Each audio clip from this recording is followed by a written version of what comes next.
Hi, I'm Brad Teare, and today I wanted to talk a little bit about using Photoshop to adjust problems with a abstract painting. And behind me you can see a painting that I feel has a lot of texture. It has some good things going for it, but it needs some work. Basically, I want to add a sky up the top. I want to make this more of a real world kind of abstraction, an abstraction of an idea. And in this case, I think I'm going to make it look like a rock that has a crack in it. So, this particular concept didn't work all that well, but I think it has the foundation for a great painting. So I'm going to show how I do that in Photoshop. And one thing I would like to add is I don't often use Photoshop. I use it more as a tool to correct a painting that has some potential. There are basically two types of creative thinkers. There's planners and there's explorers or discoverers. And the two types are, some people like to have everything locked down. They like to do a color study. They like to do a variety of preliminaries, including a black and white sketch and so on. With an abstract, I find that less useful. Sometimes I'll just make a quick notation, a thumbnail, like a very small sketch of a basic idea. In this case, the idea that inspired this was this kind of cleft, this kind of fissure in a two-dimensional space. So I'm going to push that a little bit further in this next round.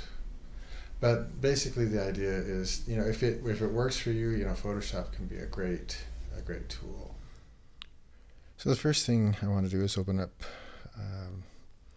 my tutorial, and I'm not going to cover a lot of Photoshop basics, so the best thing is to go to a place that really knows how to teach the basics. And one of the places I enjoy is SVS, Society of Visual Storytelling. And they have a lot of good tutorials there if you want to learn how to learn Photoshop. And the one I like the best is creating custom brushes in Photoshop, or Chaos to Control, and it's by Lee White. I do use a few others. I've done Kevin Keel's tutorial, and it's good. And that has a lot of basics for just learning how to use the basic tools in Photoshop. But now this one is from Chaos to Control, and it's by Lee White, and it's really great if you want to learn how to make your own brushes. So when I'm using Photoshop for fixing an abstract, I think it's really good to have your own brushes and make your own textures. I didn't do it in this particular instance, but a really good practice might be to actually make a texture based on the texture on your canvas, so that it has that the same kind of feel. Now he's just starting the tutorial and kind of showing some of his textures, and it's very good. You can see that background texture there is quite organic. And that's the thing I like best about this particular tutorial, is that it teaches you how to create your very own organic brushes in Photoshop. So I'm opening up Photoshop, and I've got CS2. It's really an ancient version of Photoshop, so it doesn't have all the bells and whistles, and actually its brush tools are kind of primitive.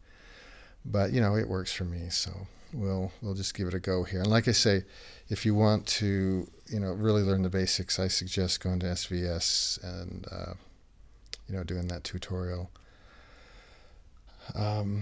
One thing I do like about SVS is they allow you to keep your videos. Some other tutorials I've done, you have like 6 months or whatever, and I've had some really great tutorials, but I want to keep it forever. I need to go back and refresh. But anyway, here I'm just picking a color, and I use the color picker to do that. I also use the color swatches, and I've made a new layer, as you can see there. And the reason I make a new layer is I'm going to put it over the top, and I want to kind of go back and see how that looks, the original without the color. If I just painted right on it, it would I'd lose the ability to look back into time, you might say, and see what the original painting looked like. So I want to put in a kind of a sky color on the top of this. Like I said earlier, this is going to be kind of an abstract that's based on a bit of a reality or a remembered scene or a remembered idea. So I just keep adding different colors, and I just sampled there to get back to my original color. And you can make the brush go down with transparency like I just did there. I knocked it down to 41%, and then it just kind of very slowly builds up color. Now in this case I'm just adding some darks over the top, and if I would have thought about it, I was actually kind of just going full bore ahead. I probably would have put this layer on multiply, and that would, but here I'm just going to knock it down to about 50% or so, and just color in with, so that whole layer now is 50%. So if I would have put it on multiply, it would have allowed some of that texture to kind of show through a little bit more. With the transparency down, it just sort of obliterates some of the texture, but that's okay. I mean, I'm getting the idea, and you don't probably, in most cases, want to get too caught up in the exact detail. Sometimes I find if I plan too far ahead. Now here I'm erasing with a very textured brush. I thought that was too dark. I undid that, Command Z, and so now I'm going to go back in. I made a new layer, so that's a better idea, because then I have more control. I can make that really transparent if I want to. See, I'm going to knock that down to 45 or 48, something like that, and that allows a lot of the color to, underneath color, to show through. So in the course of doing a Photoshop sketch, I'll have a lot of layers and just really build up. That's kind of the way I paint, an abstract too, is I put on a lot of layers. Here I'm erasing out some of the color over the top of that fissure. I just want to have some of that show through a little bit more. So I'm just kind of scribbling over the top of it. And you can pick out different textures for your brush. You can use the same texture on your eraser as you have on your brush. So I thought it might be fun to add some kind of lichen-like thing. What I wanted to do is I wanted to give a little bit more three-dimensionality, so I want to turn this form as it approaches the sky. So that would give a little bit more detail, a little more light on the top. But of course, lichens do have darks and lights. So, and I'm doing this in a new layer, so I can always turn this off to look at it,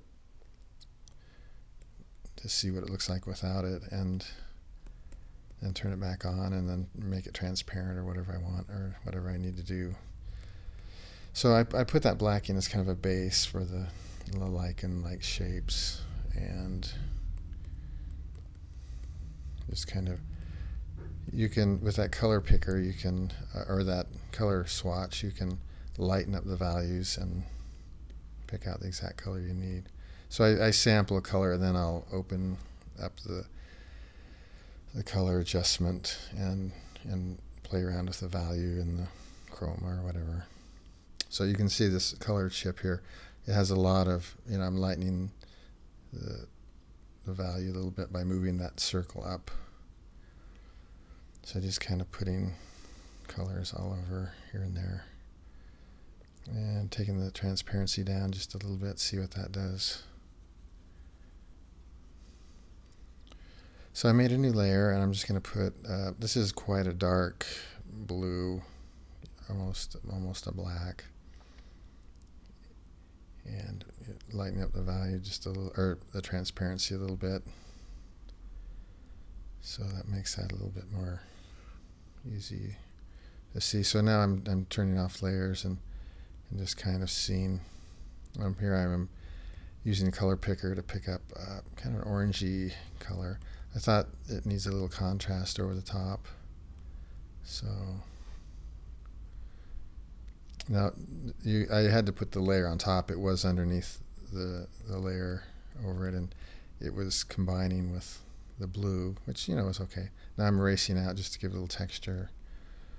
Picking a different brush, trying to make that transparent. Now as I make that transparent, you can kind of see some of the blue come through, and it kind of adds a little bit of a greenish hue, which is quite nice. And picked an orangey color.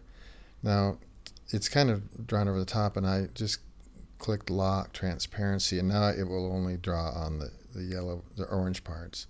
So that's a nice feature too if you've got some nice detail that you like. So I'm going to turn off all the layers, and I forgot one at the top. Oh, there it goes. So then turn them all back on and see, you get a nice comparison to see that evolution. And overall, I think it works pretty good. In my next video, I will paint this abstract.